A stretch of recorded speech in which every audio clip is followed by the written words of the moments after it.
मत्ती की पुस्तक 5 अध्याय 20 में लिखा है, क्योंकि मैं तुमसे कहता हूँ कि यदि तुम्हारी धार्मिकता शास्त्रियों और फरीसियों की धार्मिकता से बढ़कर ना हो तो तुम स्वर्ग के राज्य में कभी प्रवेश करने ना पाओगे। आमीन। परमेश्वर के पवित्र वचन के पढ़े, सुने और समझे जाने पर परमेश्वर की आशीष हो। प्रभु यीशु मसीह अपने बच्चों से बातें कर रहे हैं और उनको शिक्षा देते थे, क्या गलत है, क्या सही है, कैसे जीवन जीना है, क्या अब तक करते आए हो, आगे कैसे करना है। जैसे लास्ट टाइम हम सुन रहे थे कि लिखा है, यीशु मसीह ने कहा कि तुम सुन चुके हो कि अपने पड़ोसियों से प्रेम करना है और अपने बैरियों से बैर करना है। यीशु मसीह ने कहा, पुराने नियम में हम सुनते थे और आज भी हम सुनते कि अपने पड़ोसियों से तो प्यार करना है, लेकिन जो दुश्मन है उनसे बैर करना है। तो यीशु मसीह ने कहा कि ये कौन सी बड़ी बात है। क्या शास्त्री और फरीसी, अन्य जाति या चोर उचक्के भी क्या ऐसा ही नहीं करते? वो अपने आपस में ही तो वो आपस में अपने रिश्तेदारों से दुआ सलाम करते हैं, दूसरों को नहीं करते।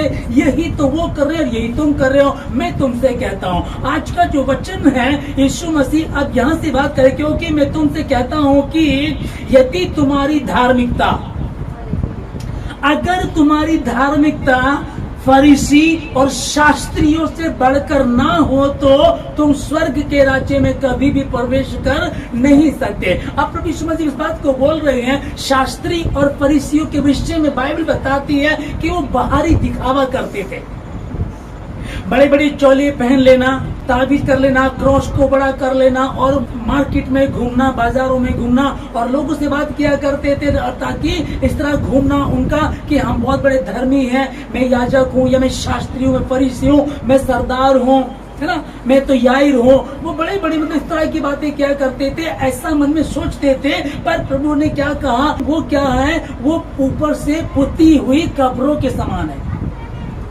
वो लोग पुती हुई कब्रों के समान हैं, जो ऊपर से तो बहुत साफ सुथरी होती है, कई बार होता है ना, उसपे टाइल लगवा देते हैं, साफ सुथरी बना देते हैं, लेकिन भीतर से तो दुर्गंध आती है कि भीतर क्या है। उसी प्रकार से तो यहाँ प्रभु यीशु मसीह अपने बच्चों को सिखा रहे हैं, क्योंकि यदि तुम्हारी धार्मिकता, जैसे सिस्टर सुमन ने बताया कि अभी जहाँ मैं काम करती हूँ, उन्होंने कहा अरे वहाँ मणिपुर में तुम्हारे ईसाइयों के साथ बहुत बुरा हो रहा है और तुम किसी को मत बताना कि तुम भी ईसाई हो। तो हमको डरने की जरूरत नहीं है और डंके की चोट पे बताओ कि हम क्या हैं। मणिपुर में जो हम लोग पिछली बार भी हमने बात की थी और ये ढाई महीने के करीब हो गया, इसको बहुत ज्यादा दिक्कत चल रही है। हम उसके लिए सभी लोग प्रार्थना कर रहे हैं। मैं कह रहा हूँ कि पूरा भारत प्रार्थना कर रहा है। और बात ये नहीं है कि वो कौन सी बिरादरी के लोग हैं, क्योंकि है ना, क्योंकि समाज के लोग हैं, लेकिन धर्म उनका क्या, वो क्रिश्चियन है और उनके साथ ऐसा हो रहा है। अभी हाल ही में जो मैंने पिछली बार बताया कि एक वीडियो आया जिसके आने से हाहाकार मच गया। उसके बाद जो वहाँ के मुख्यमंत्री से बात की गई, एंकर ने बात की कि ये देखो आपके प्रदेश में क्या, और उसने कहा कि ये तो एक वीडियो, यहाँ तो ऐसे सैकड़ों केस है, हर रोज ऐसा हो रहा है। और उसकी बात वो सही निकली। अब जो वहाँ के नेट खुले, अब जो वीडियो आ रही है, वहाँ की जो घटना सामने आ रही है, किसी की आंखें निकाल ली, किसी की गर्दन काट दी, किसी का हाथ काट दिया, इतना बुरा हाल वहाँ हुआ है। उसी के विषय में प्रभु क्या कह रहा है, यहाँ हम वचन को देख रहे हैं। प्रभु कह रहा है कि करना क्या है। अब जो लोग, कुछ लोग धरना देते हैं, है ना, तो सबसे दुनिया में, पूरी दुनिया में अगर शांति पूर्वक लोग कोई है तो वो क्रिश्चियन है, मसीह को मानने वाले लोग हैं। और अगर कोई उपद्रव मचा रहा है तो वो मसीह का नहीं हो सकता।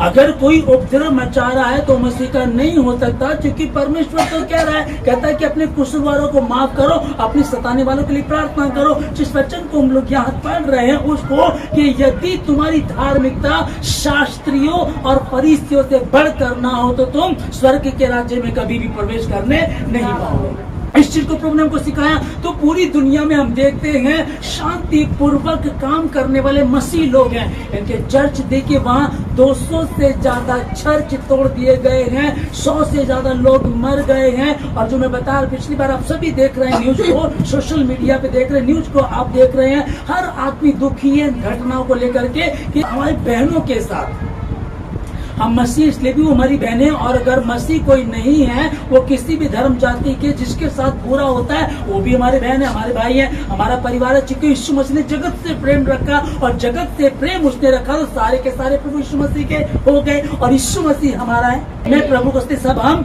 एक हैं, हमारा कोई विरोधी नहीं है। हमारा विरोधी यदि कोई है तो वो कौन? शैतान है, वही पुराना इब्लीस, वही जिसने वाटिका में हव्वा और आदम को बहकाया था, वही हमारा शत्रु है, कोई और हमारा दुश्मन नहीं है। हाँ, वो आकर के काम करता है, लोगों में विरोध करता है, वो लोगों में आकर के काम करता है। हम लोग देखते हैं ना किस प्रकार से कि वो इब्लीस, वो शैतान आया और उसने किसको इस्तेमाल किया? सांप को, क्योंकि सांप के विषय में बताया जाता है वो सबसे ज्यादा धूर्त है, सब पशुओं में सबसे ज्यादा धूर्त है वो, इसलिए उसको इस्तेमाल किया गया। हम देखते हैं कि मुझको और आपको, हम मसीह लोग हैं, प्रभु ने हमको कहा तुम जगत की ज्योति हो, तुम पृथ्वी का नमक हो, तुम जगत की ज्योति हो। हमको ज्योति कहा गया है, हमको रखा है। अगर मैं पास्टर हूँ तो मैं तो विशेष हो गया कि प्रार्थना करें लोगों के लिए, प्रार्थना करें उन लोगों के लिए, और आप लोग मसीह लोग हैं तो आपका भी उतना ही फर्ज बनता है। तो हम लोग क्या करते हैं? हम दुखियों के लिए प्रार्थना करते हैं, अपने देश के लिए प्रार्थना करते हैं, क्योंकि बाइबल ऐसा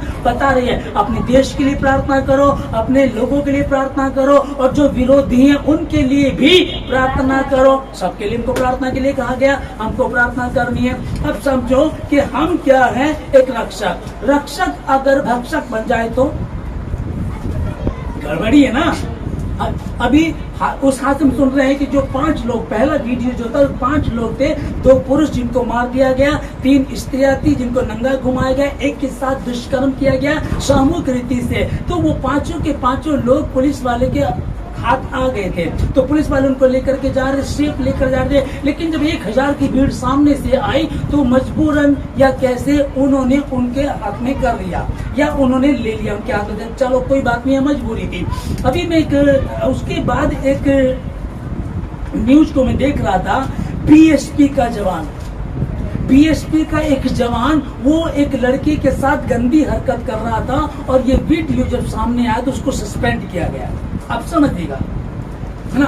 हम किसके पास जाएंगे अगर हम दुखी हैं? बीएसपी का जवान है भाई, ये तो रक्षक है, ये तो हमको बचाएंगे, या पुलिस है ये तो हमको बचाएंगे, या ये पास्टर हमारे लिए प्रार्थना करेगा। लेकिन अगर हम वो काम नहीं कर रहे हैं तो इसका मतलब हम उद्देश्य से भटक गए हैं। हमने जो शपथ खाई थी, जो वायदा किया था खुदा से, हमने कहा था प्रभु मैं तेरे काम को करूंगा, और खुदा ने जब हमको चुना तो उसने कहा था कि मैं तुझे इस्तेमाल करूंगा। अब हम अपने उद्देश्य से भटक गए। समझ पा रहे हैं ना? ठीक है। यहाँ जो हम देख रहे हैं कि बीएसपी का एक जवान था, वो भी लड़की को छेड़ रहा था, वो भी कुछ गंदी हरकत करने की कोशिश कर रहा था। अब हम किस पे भरोसा करें? किसी पे भरोसा नहीं कर सकते ना। यहाँ वचन को हम लोग पढ़ रहे हैं कि प्रभु ने कहा कि अगर तुम्हारी धार्मिकता, लूका 17 का 1 से 4 में जाएंगे, हो नहीं सकता कि ठोकरें ना लगे। ठोकरों का आना अनिवार्य है, दुख का आना, परेशानी का आना, दिक्कतों का आना अनिवार्य है। यदि तुम कंपटीशन में हो तो तुम्हारे साथ जो दौड़ रहा है वो तुमसे तेज दौड़ेगा, तुम्हें उससे तेज दौड़ना पड़ेगा। कंपटीशन है या होगा ही होगा। तो मसीह में हो नहीं सकता जब तुम मसीह में हो कि तुम्हारे कंपटीशन में कोई ना हो नहीं सकता कि ठोकरें ना लगे। ठोकरों का लगना अनिवार्य है, अवश्य है, जरूर है। ठोकरें आएंगी, पर जिसके द्वारा इस पर आए तो प्रभु यीशु मसीह कह लगे इससे तो अच्छा होता है उसके गले में चक्की का पाट बांध करके, पत्थर बांध करके उसको समुद्र में डाल दिया जाता। यीशु मसीह क्या डाल दिया जाता, उसने ये नहीं क्या डाल देना चाहिए या डाल दो, लिखा डाल दिया जाता। अब पुराने नियम में था, अभी क्या हुआ कि परमेश्वर का मिलाप वाले तंबू में कोई व्यक्ति दारू पी करके चला गया। जैसे ही वो दारू पी करके जाता है तो ऊपर से आग गिरती, उसको भस्म करते हैं। एक जगह ऐसा होता है कि परमेश्वर ने कहा कि जब तुम धूप दान लो, जब तुम मंदिर में जाओ, मिला बले तंबू में धूप दान लो तो बाहरी आग मत लेना, मतलब कि उसके लिए स्पेशल आग जलाना। कई बार आपने देखा होगा कि बाहर खाना बनाता लकड़ी में, उसका कोयला हुआ, उसका कोयला ले आओ, उसी को हम दिए में डाल लेते हैं। कई बार ऐसा देखा ना आप लोगों ने? है ना। बाहर जो खाना बन रहा है वो लकड़ी है, उसी के जो कोयले हैं वो ले आओ, उसी से पूजा कर लेंगे। पर प्रभु ने कहा था कि बाहरी आग नहीं होनी चाहिए, और किसी ने ऐसा किया, ऊपर से आग गिरी, उसको तुरंत भस्म कर दिया। और जब उसके रिश्तेदार आकर के रोने लगे, हाय हमारे बच्चे को क्या हो गया, हाय मेरे भाई को, तो याजक ने कहा शांत हो जाओ, परमेश्वर के सामने रोना धोना भी मत करना। मतलब कि ऐसा रूल था, ऐसा हुआ करता था। पर जब प्रभु यीशु मसीह आए तो अब कहने लगे, हाँ ये सच है कि ठोकरें लगेंगी, ठोकरों का आना अनिवार्य है, हाय उस पर जिसके द्वारा आती है। तो यहाँ चक्की का पाठ लटका कर हमको फेंक दिया जाए, ये तो नहीं कहा प्रभु ने, जाता ये कहा है कि उसके गले में एक पत्थर बांध करके समुद्र में फेंक दिया जाता है ना। लेकिन ऐसा नहीं है, ऐसा नहीं है। पर जो अगर किसी के द्वारा किसी को ठोकर लगती है तो ये सोच लो कि प्रभु इस बात को बोल रहे हैं कि पत्थर बांध करके उसको समुद्र में पानी में फेंक दिया जाता, पर फेंक नहीं रहे हैं। पर प्रभु ने ये तो कहा कि हाय उस पर। इसका मतलब अगर मेरे द्वारा आपको ठोकर लग रही है, आपके द्वारा किसी को ठोकर लग रही है, तो हाय तो होगी ना प्रभु की ओर से, ठीक है ना। अब आगे लिखा है कि प्रभु यीशु मसीह आगे बोलने लगे, सचेत रहो, यदि तेरा भाई अपराध करे तो उसे समझा, और यदि पछताए तो उसे क्षमा कर। आमीन। यदि तुम्हारी धार्मिकता शास्त्रियों और फरीसियों से बढ़कर नहीं है तो ध्यान रखना तुम स्वर्ग के राज्य में कभी भी प्रवेश करने नहीं पाओगे। यीशु मसीह ने क्या स्पष्ट कर दिया, हमको उनकी धार्मिकता से बढ़कर के अपनी धार्मिकता दिखानी है। तुम्हें मारा जा रहा, सताया जा रहा, तुम्हारे लिए बुरा किया जा रहा, पर तुम शांत रहते हो क्योंकि तुम इंतजार करते हो। खुदावंद ने कहा पलटा लेना मेरा काम है, पलटा लेना तुम्हारा काम नहीं है। अपने कसूरवारों को माफ करो, अपने सताने वालों के लिए प्रार्थना करो, ये प्रभु ने कहा। और यह लिखा है कि हाँ दुख है, दिक्कत है, पर उसके गले में पत्थर बांध करके समुद्र में फेंक दिया जाता, फेंकना नहीं है। पर फिर अपने चेलों को बता रहे कि यदि तेरा भाई अपराध करे, सचेत रहो, यदि तेरा भाई अपराध करे तो उसे समझा, और यदि पछताए तो उसे क्षमा कर।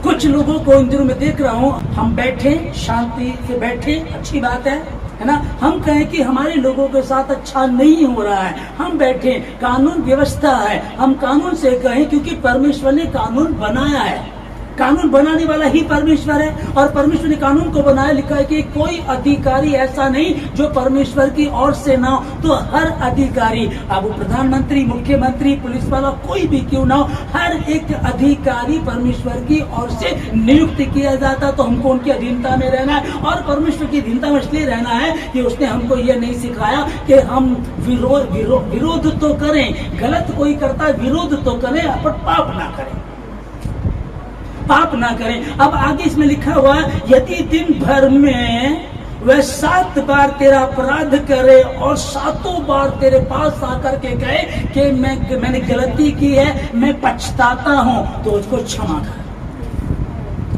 आमीन। व्यवस्था देखिएगा यीशु मसीह क्या लेकर के आए, क्या बात यहाँ बता रहे हैं। तो सचेत रहो, ध्यान से समझ लो मैं तुमको क्या बता रहा हूँ। यदि तेरा भाई दिन भर में, प्रतिदिन की बात चल रही है, यदि तेरा भाई दिन भर में 7 बार, हर 2 घंटे में आकर के तुमको वो कुछ कहे गलत बात, हर 2 घंटे में, 2 घंटे में, फिर 2 में, फिर 2 में, फिर 2 में, तो 12 घंटे तो वही ले गया मेरे, और फिर 2 घंटे और बचे 14। आखिरी में पूरे दिन आकर के वो परेशान करे, और रात को आखिरी में आकर के कहे मैंने जो किया मैं पछताता हूँ। लिखा है कि उसको क्षमा कर। आमीन। और जब आप ऐसा करेंगे तो यह खुदा आपको बल देगा, सामर्थ देगा। मैं एक बात आपको कहना चाहता हूँ कि जब मैं इस बात को देख रहा था कि काफी लोग धरना दे रहे हैं, कुछ लोग कह रहे थे कि उन लोगों को फांसी दो। प्लीज जो ऑनलाइन सुन रहे हैं, या आप लोग भी अगर किसी के मन में हो तो मैं ये कहना चाह रहा हूँ, दर्द है, दुख है। कोई कहने लगे अगर तेरी बहन होती, तेरी बहन के साथ ऐसा होता, तेरी बेटी के साथ ऐसा होता। मेरी खुद की 2 बेटियां हैं, है ना। इस घटना को अगर आप जो सुना ना, हर व्यक्ति को हम रोता हुआ देख रहे, हर आदमी को हम तड़पता हुआ देख रहे, हर आदमी इस घटना को लेकर के परेशान है। हम लोग कोई झगड़ा नहीं करते हैं, जितना हमारे साथ मसीह के साथ हो रहा, किसी और के साथ हो तो पता नहीं क्या हो जाए। पता नहीं क्या हो जाए। और आप लोगों ने देखा, इतिहास को उठाकर देख लीजिएगा, एक जाति दूसरी जाति लड़ाई करती तो बहुत बुरा हाल हो जाता है। लेकिन हमारे लोगों के साथ जब कभी भी ऐसा होता है तो हम प्रार्थना करते हैं और शांति पूर्वक धरना देते हैं और बात करते हैं। पर मैं कुछ लोगों को देख रहा था, कुछ तो ऐसा बोले कि उनको फांसी दो। देखिए मैं क्या कहना चाह रहा हूं आप लोगों को कि हमारी बहनों के साथ ऐसा हुआ, बहुत बुरा हुआ, ऐसा तो कभी सुना भी नहीं गया। मणिपुर में है ना, बहुत लोग द्वेष में हैं, दुखी हैं, प्रार्थना कर रहे हैं, उपवास रखे, खुदा अपनी योजना को पूरा कर लगे हुए हैं, ठीक है ना।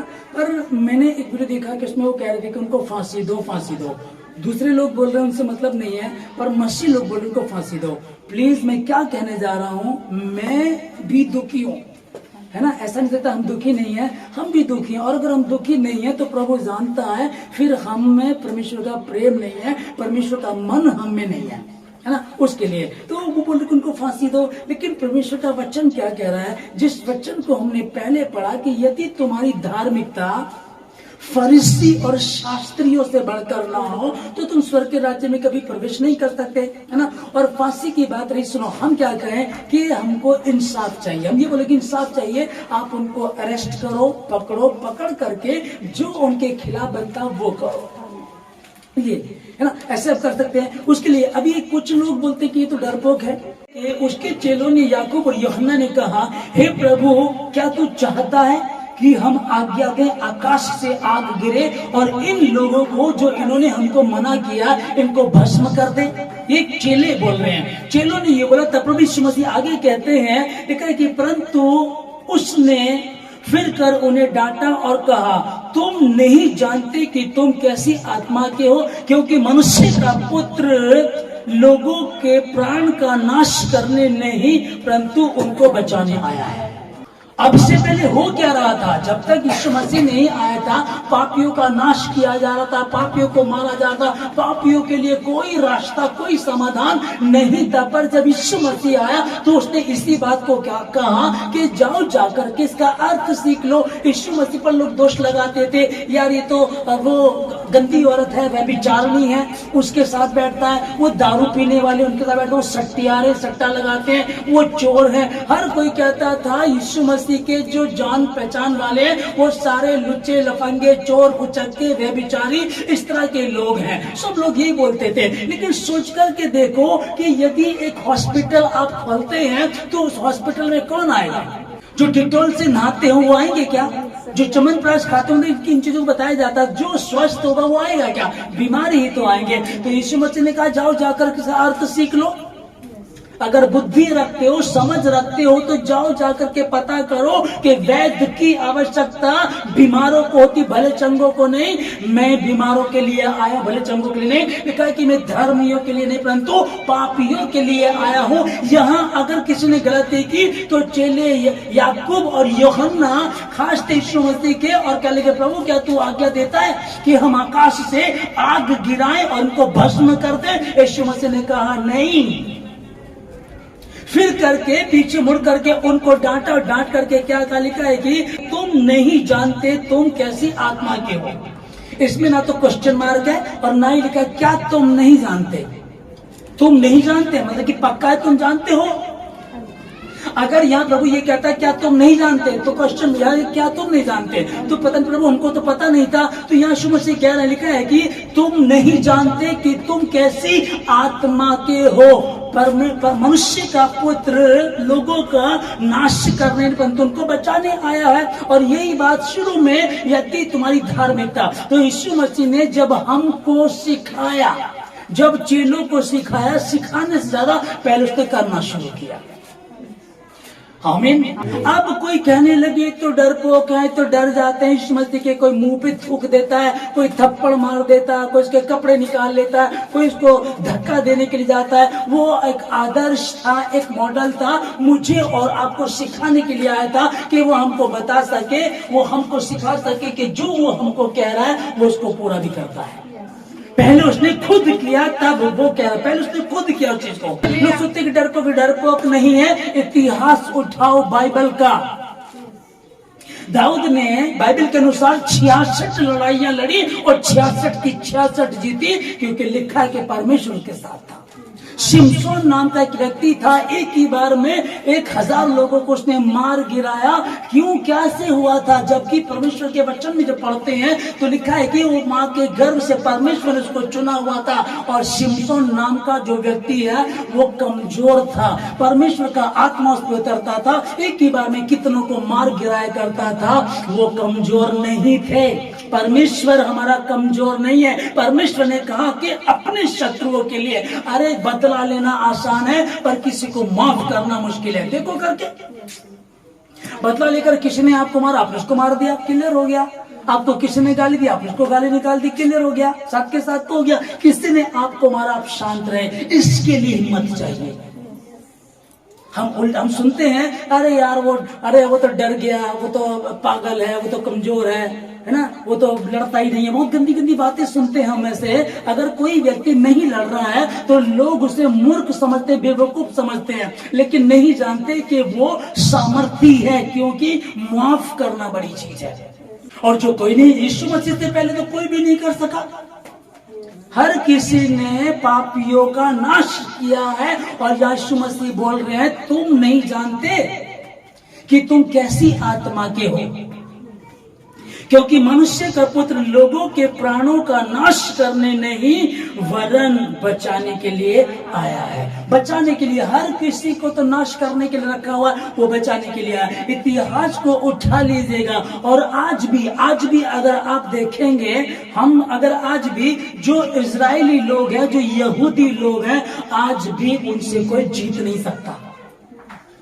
आज भी उनसे पूरी दुनिया में सुपर पावर अमेरिका, वो भी उससे जीत नहीं सकती। चाइना लड़ाकू है, वो भी उससे लड़कर जीत नहीं सकता। एक बार 6 देशों ने मिल करके आपस में किया, यार एक अकेले तो उनसे जीत नहीं पा रहे, चलो मिल करके लड़ेंगे। मिल करके 6 देश के लोग मिल करके लड़ रहे थे। 6 के 6 ने मुंह की खाई, क्योंकि परमेश्वर का अनुग्रह उनके साथ है। अब समझिएगा, वो यहूदी हैं, वो यहूदी हैं। और यीशु मसीह कहां से था? यहूदियों में से। यीशु मसीह यहूदियों में से था, है ना। यीशु मसीह यहूदियों में से था, यहूदी है। और उन परमेश्वर का अनुग्रह अपनी प्रजा के साथ है। उसने कहा था, मैं तुझे आशीष दूंगा, मैं तुझे बरकत दूंगा।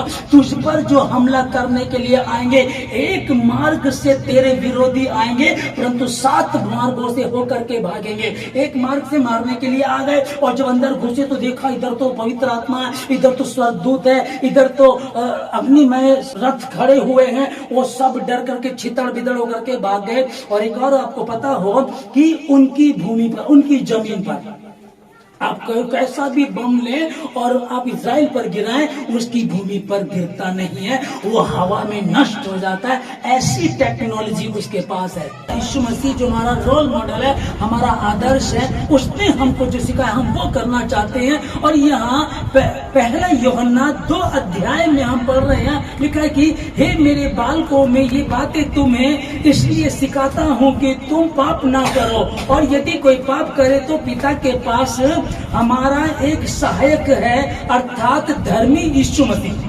और आगे लिखा है कि और वही हमारे पापों का प्रायश्चित है, और केवल हमारे ही नहीं वरन सारे जगत का भी। वही हमारे पापों का प्रायश्चित है, और सिर्फ हमारे नहीं वरन सारे जगत का भी वही है। अब जब सारे जगत का प्रायश्चित वही यीशु मसीह कर रहा है, और वही कह रहा है, हम लोगों को सिखा रहा है कि पाप नहीं करना, किसी के बारे में गलत नहीं बोलना है, द्वेष नहीं रखना, तुम्हें गलत काम नहीं करना है। चेले बोलने लगे, प्रभु देखो ये जो सामरी लोग हैं अपने गांव में उतरने के लिए इन्होंने हमको मना कर दिया, तो आकाश से आग उतारे और इनको भस्म कर दे। तो प्रभु कहने लगा, तुम जानते हो तुम कैसी आत्मा के हो, तुम जानते हो तुम कैसी आत्मा के हो। जब हम जानते हैं कैसी आत्मा के हैं, क्योंकि मनुष्य का पुत्र लोगों के प्राणों का नाश करने नहीं, परंतु उनको बचाने के लिए आया है। अब तक तो यही हो रहा था, ऊपर से आग गिरती थी, नाश हो जाया करते थे।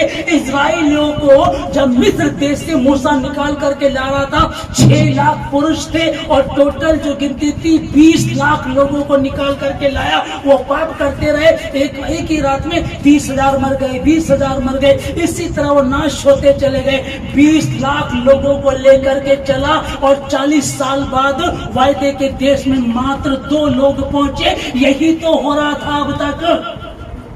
तुम सुन चुके हो कि आंख के बदले आंख, दांत के बदले दांत। कब तक ये करते रहोगे?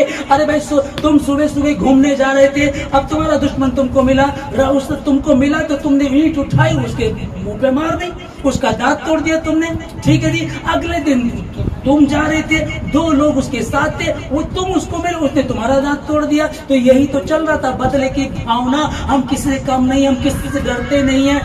लोगों के दिमाग पे यही तो बात थी। अब प्रभु यही तो समझा रहा था कि यही तो होता आ रहा था कि पापियों का नाश किया जा रहा था, पापियों का नाश किया जा रहा था। जाओ जाकर के इसका अर्थ सीख लो। मैं बलिदान नहीं परंतु मैं दया चाहता हूं। मैं ये क्या कह रहा हूं? लिखा है कि वही हमारे पापों का प्रायश्चित है। हमारे ही नहीं वरन सारे जगत के पापों का भी प्रायश्चित वही है, अर्थात यीशु मसीह, धर्मी यीशु मसीह वही सारे जगत के पापों का प्रायश्चित है। तो अब जो गुनहगार है, जिन्होंने गुनाह किया है, अब हम कहें कि उनको फांसी दो, हम कहें नहीं, कानूनी हिसाब से हम कहेंगे कि कानून आए आगे, सरकार आगे आए और उनको अरेस्ट करे, और जो व्यवस्था कहती है, कानून कहता, संविधान कहता, वो उनके साथ किया जाए। पर हम प्रार्थना करें, क्योंकि जब साधु सुंदर सिंह बदला तो बहुत लोग बदल गए। जब शाऊल पौलुस बना, उसका जीवन बदला, तो उसने नए नियम की आधी से ज्यादा पुस्तक लिख दी।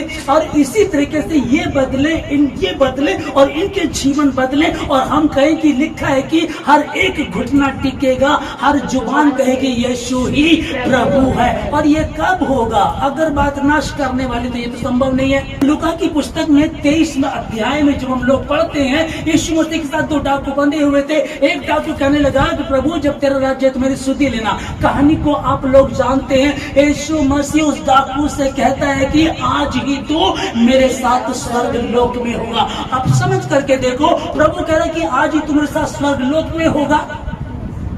लेकिन उससे पहले चेलों को प्रभु क्या बता रहा है? जब हमने लूका में पहले पढ़ा कि कैसे किस तरह से बातें करनी परमेश्वर के वचन में, हमने कहा कि अगर तेरा भाई दिन में 7 बार पछताए, इसको समझ लिया, अगर पछताए तो 7 बार उसको माफ करना है। आमीन। ये शिक्षा है, पवित्र शास्त्र बाइबल की शिक्षा तो ये है कि दिन में 7 बार माफ करना है। अब उसने 7 बार माफ करे, ठीक है भाई, प्रभु यीशु ने 7 बार का बता दिया। एक बार आगे चल करके हम देखते हैं, पतरस को इसी विषय पर बात करनी थी, और पतरस जाकर के वापस आता, कहता प्रभु से बात करूंगा। प्रभु मेरा पड़ोसी है और मेरा रिश्तेदार, मेरा कजन ब्रदर है, और मुझको बार बार परेशान करता है। प्रभु मैं उसको 7 बार माफ करूं, 8 बार धूं उसको पकड़ के? मैं मन में यही सोच करके आया होगा ये, क्योंकि बड़ बोला था, ज्यादा बातें किया करता था, अच्छा सीखता था। तो प्रभु ने कहा कि मैं तुझसे ये नहीं कहता कि 7 बार वरन 7 का 70 गुना माफ करना है किसी की औकात? जमीन के ऊपर, आसमान के नीचे किसी की औकात है जो 7 का 70 गुना किसी को माफ कर सके? किसी में ऐसी हिम्मत नहीं है। अगर उसी का अनुग्रह ना हो तो संभव नहीं है, ये संभव नहीं थी। वही हमें आकर के बात ना करे जिसने कहा मैं तुम्हारे भीतर वास करता हूँ, यदि वही ना हो तो ये संभव नहीं है। और कई बार यदि हम कुछ अच्छा कर पा रहे हैं, अपने कसूरवारों को माफ कर पा रहे हैं, अपने विरोधियों के लिए प्रार्थना कर पा रहे हैं, तो यीशु मसीह का अनुग्रह इसलिए संभव है, अन्यथा संभव नहीं। समझ पा रहे इस चीज को? जब प्रभु यीशु मसीह खुद वो डाकू को कह रहा है आज ही तू मेरे साथ स्वर्ग लोक में होगा, मैं क्या कह रहा हूं आप लोगों को, आज जीवन ये डकैती करता रहा होगा, इसने व्यभिचार किए होंगे, कितनी औरतों के साथ, लड़कियों के साथ कितने गलत काम इसने किए होंगे, लेकिन प्रभु उसके लिए क्या बोल रहा है? समझ पा रहे इस चीज को? प्रभु इसके विषय में क्या बात कर रहा है? कहता कि आज ही तुम्हारे साथ स्वर्ग लोक में होगा। तब हमको क्या करना, मुझे और आपको क्या करना है? पहले वचन को जो हमने पढ़ा, क्या लिखा था उसमें? यदि तुम्हारी धार्मिकता फरीसी और शास्त्रियों से बढ़कर ना हो तो धनी व्यक्ति और लाजर कोढ़ी की। धनी व्यक्ति लाजर कोढ़ी की यहाँ कहानी है, हम इसको पढ़ते हैं कि धनी व्यक्ति जो होता था वो अच्छे से बढ़िया भोग विलास से रहा करता था, और एक लाजर कोढ़ी नाम का व्यक्ति था, उसको ला करके उसकी देवड़ी पर रख दिया करते थे, ताकि जो वो धनी व्यक्ति खाए, उसकी झुटन में जो बच जाए उससे वो पेट भरे। और लिखा है कि यहाँ तक कि कुत्ते भी आकर उसके घाव को चाटा करते थे, है ना। मतलब कि ये खुद क्या कर रहा है कि मैं पेट भरने के लिए ये उसकी देवड़ी पे आता ताकि उसकी झुटन को खा सके। लेकिन यहाँ लिखा क्या है कि कुत्ते भी आकर उसके घाव को चाटा, कुत्ते अपना पेट भरा करते थे, ऐसा लिखा है। ओके, अब हम देखते हैं कि कैसा जीवन चल रहा है। अब यार तो बड़ा अजीब जीवन है। कई बार हम सोचे, अभी जो मैं आप लोगों से बात कर रहा था कि मणिपुर में जो हमारी बहनों के साथ, हमारे भाइयों के साथ किसी की आंखें निकाल दी, गर्दन काट दी, हाथ काट दिया, बहुत बुरी दशा की जा रही। एक वीडियो तो इतना भयंकर आया हुआ है, मैं उसको देख रहा था, किसने भेजा। मैं कभी भी मैं कोशिश करता हूँ कि जो वीडियो है मैं लोगों तक पहुंचाऊं, अच्छे ही के होते हैं लोग पहुंचाए, पर इस वीडियो को मैंने एक भी व्यक्ति को शेयर नहीं किया, क्योंकि मैं ही नहीं देख पा रहा तो कोई क्या देख पाएगा। एक अकेली लेडीज है, उसको ऐसे वैसे बहुत बुरी तरीके से मारा जा रहा, बहुत बुरी तरीके से, है ना। तो इसको शेयर नहीं करा। अब समझिएगा, जब उनके साथ ऐसी घटना घटी तो हम ये कहते हैं कि लोग बोल रहे हैं कि तेरे निकट 1000 और तेरे दाहिने हाथ 10,000 गिरेंगे, परंतु तुझ तक ना पहुंचेंगे। वो अपने स्वर्गदूतों को तेरे निमित्त आज्ञा देगा, वे तुझे हाथों हाथ उठा लेंगे। तो बात चल रही है कि अब इसका क्या। तो दूसरी कहानी जब हम लाजर को हम देख रहे हैं कि लाजर कोढ़ी आता है, मतलब कि तो कोढ़ी है, भूखा है, वो उसका खाना बचेगा तो ये खाएगा, और कुत्ते आकर के इसके घाव को चाट करके जाते हैं। लेकिन आगे हम पढ़ते हैं 22 और 23 में, वो लाजर कोढ़ी मरता है और उसको स्वर्ग दूत उठा करके इब्राहिम पिता की गोद में रख देते हैं। आमीन। और वो धनी व्यक्ति भी मरता है, धनी व्यक्ति मरा और उसको गाड़ा गया।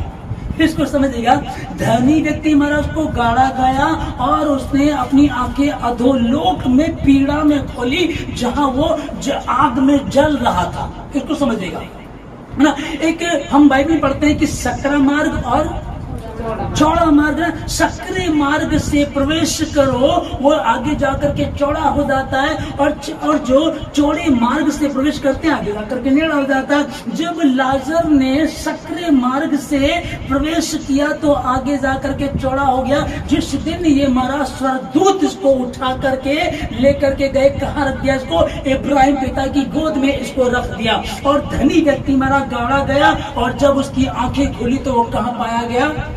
अधोलोक में, नर्क में, अधोलोक में पाया गया, और वहां वो जल रहा है। इसको समझ देगा। ये जो हमारी बहनें, हमारे भाई मणिपुर में जिनके साथ ये घटना घटी, जिनके साथ ये इतना बुरा हुआ है, अब ये जो हम पढ़ रहे हैं कि इन्होंने वो सकरा मार्ग चुन लिया, सकरे मार्ग से प्रवेश करेंगे। मेरा जीना भी मसीह, मेरा मरना भी मसीह। कौन हमको मसीह के प्रेम से अलग कर सकता है? क्या तलवार, क्या लड़ाई झगड़े, अकाल, नंगाई, जोखिम, दुख, परेशानी, ठंड, गर्मी, कोई चीज हमको, अमीरी, गरीबी, ऊंचाई, नीचाई, कौन सी चीज हमको मसीह के प्रेम से अलग कर सकते? इन्होंने सकरे मार्ग से प्रवेश किया, और यीशु मसीह के नाम में जैसे हम बाइबल को पढ़ते हैं, क्योंकि हम बाइबल पर विश्वास करने वाले लोग हैं, और बाइबल में से हम जानते हैं कि धनी व्यक्ति मरा और दफनाया गया, और कहा? अधोलोक में पाया गया। वो लाजर कोढ़ी जो जिसको लाकर के धनी व्यक्ति के देवड़ी पर डाल दिया जाता था, उसकी झूठन को खाकर पेट भरता था, और कुत्ते भी आकर के उसके घाव को चाटा करते थे। जब ये मरा तो ये कहाँ पहुंचा? स्वर्गदूतों ने इसको उठा करके कहाँ रख दिया? इब्राहिम पिता की गोद में। और यीशु मसीह के विषय में हम क्या पढ़ते हैं? यीशु मसीह कहाँ है? पिता की गोद में। यीशु मसीह पिता की गोद में है, और ये मरा, ये लाजर कोढ़ी मरा, ये इब्राहिम पिता की गोद में। तो मसीह का कंपैरिजन की तरह, मसीह मरा, जी उठा पिता की गोद में, लाजर कोढ़ी मरा और जी और गया तो कहाँ पहुंचाया गया? इब्राहिम पिता की गोद में। अब अगर कोई ये कहे कि इनके साथ ऐसा ही, कई लोगों के सवाल होते हैं, कई लोग बात करते हैं, यार तुम्हारे लड़कियों के साथ तो बहुत गलत हो रहा है, तुम्हारा खुदा कहाँ है, तुम्हारा परमेश्वर कहाँ है, अब बताओ कहाँ है वो? अब अगर वो सत्य को जानते तो वो ये बात ना कहते। आमीन। अगर वो सत्य को जानते तो बात को ना कहते, क्योंकि हम जानते हैं हमारे परमेश्वर ने कहा कि मैं जाता हूँ, तुम्हारे लिए जगह तैयार करता हूँ, और यदि जगह ना होती तो मैं तुमसे कह देता, मेरे पिता के घर में रहने के बहुत से स्थान है। यहाँ की उम्र कितनी है? 70 साल की। और अगर बहुत अच्छा खान पीन है तो 90 साल की, उसके बाद तो फिर ये सब छोड़ करके जाना ही है। फिर जब हम जाएंगे उसके बाद क्या है, उसकी तैयारी कर रहे हो कि नहीं कर रहे हो। पुनरुत्थान और जीवन मैं ही हूँ, जो मेरे द्वारा आता है वही पिता के पास पहुंचता, और मुझसे अलग होकर के तुम उसके पास पहुंच नहीं सकते, क्योंकि मार्ग सत्य जीवन मैं ही हूँ। इसलिए मनुष्य से मत डरना, क्योंकि कुछ ढका नहीं जो खोला ना जाएगा, और ना कुछ छिपा है जो जाना ना जाएगा। जो तुम अंधियारे में सुनते हो उसे उजियाले में कहो, और जो कानों कान सुनते हो उसे छतों पे से प्रचार करो। सुषमा आज बता रहे थे कि मेरे काम वाले मुझको बोल रहे थे, कहने लगे कि देखो तुम्हारे मणिपुर में ना ईसाइयों के साथ बहुत बुरा हो रहा है, तो तू ना किसी को बताइए मत कि तू इस धर्म में है, कि तुम मसीह यीशु को मानती है। पर प्रभु यीशु मसीह कह रहे हैं कि डरने की जरूरत नहीं है। जो तुमने अंधेरे में सुना उसको रोशनी में प्रचार करो, और जो तुमने कानों कान मतलब कि हे बहन सुन तो ऐसे ऐसे हो रहा है, जो तुमने कानों कान सुना उसको छत पर से प्रचार करो। डरने की आवश्यकता नहीं। आगे लिखा है, जो शरीर को तो घात करते हैं पर आत्मा को घात नहीं कर सकते, उनसे मत डरना, पर उसी से डरो जो आत्मा और शरीर दोनों को नरक में डाल सकता है। शरीर को तो घात कर सकते हैं। एक बहन देख ले कि हमारी बहनों के साथ, हमारे भाइयों के साथ उनकी गर्दन काट दी गई, आंखें निकाल ली गई, हाथ काट दिए, पैर काट दिए, उनके साथ दुष्कर्म किया गया। और हमको पता चला, वहाँ के मुख्यमंत्री ने बताया कि तो एक वीडियो आया, ऐसे 100 से ज्यादा केस वहाँ है। तो आप सोचिए कितना हुआ होगा, कितना हुआ होगा। लेकिन यीशु मसीह ने क्या कहा, यहाँ लिखा है कि जो शरीर को तो, इस शरीर को तो घात कर सकते हैं, इसको तो लूट सकते हैं, इसको तो बर्बाद कर सकते हैं, लेकिन आत्मा को बर्बाद नहीं कर सकते। धनी व्यक्ति यहाँ मौज मस्ती से रहता था, मखमल के वस्त्र पहनता था, और लाजर कोड़ी था, लाजर था और भूखा था, कोड़ी था, भूखा था, और उसकी झूठन को खा करके पेट भरता था, और कुत्ते भी आकर के घाव को चाटा करते थे। ये जीवन उसका था। पर जब जी मरा और जी उठा तो कहाँ पाया गया? इब्राहिम पिता की गोद में पाया गया। जो शरीर को नाश करते हैं उनसे डरने की आवश्यकता नहीं है, पर जो आत्मा और शरीर दोनों को घात कर सकता है उससे डरो। आमीन। क्या एक पैसे में 2 गौरैया नहीं बिकती? तो भी तुम्हारे पिता की इच्छा के बिना उनमें से एक भी भूमि पर नहीं गिर सकती। गौरैया एक चिड़िया है, चिड़िया लिखा है कि 1 पैसे में 2 चिड़िया बिकती हैं। एक पैसे में 2 चिड़िया नहीं बिकती? हाँ बिकती हैं, तो भी तुम्हारे पिता की मर्जी के बिना उनमें से एक भी जमीन पर गिर नहीं सकती। तुम्हारे सिर के बाल भी गिने हुए, लिखा कि बाल भी गिने हुए हैं। शरीर के एक अंग को ये जो उनके साथ घटा तो कौन समझेगा, कौन बताएगा, कौन उनको बचाएगा? कोई बात नहीं है। वो हंसते हंसते अपने प्राणों को दे देते हैं। दाऊद कहता है कि मेरे प्रभु ने मेरे प्रभु से कहा, मेरे चरणों के पास बैठ जा, जब तक तेरे शत्रुओं को तेरे पैरों की चौकी न बना दो। वो कहते हैं कि मेरे चरणों के पास बैठ जा, जब तक तेरे शत्रुओं को तेरे चरणों की चौकी न बना दो। उसने इस बात को कहा, और परमेश्वर का वचन जब हम पढ़ रहे हैं वो इस बात को स्पष्ट कर रहा है। उनसे डरने की आवश्यकता नहीं है। उनसे डरने की, जो शरीर को तो घात कर सकते हैं पर आत्मा को घात नहीं कर सकते, उनसे डरने की कोई जरूरत नहीं है।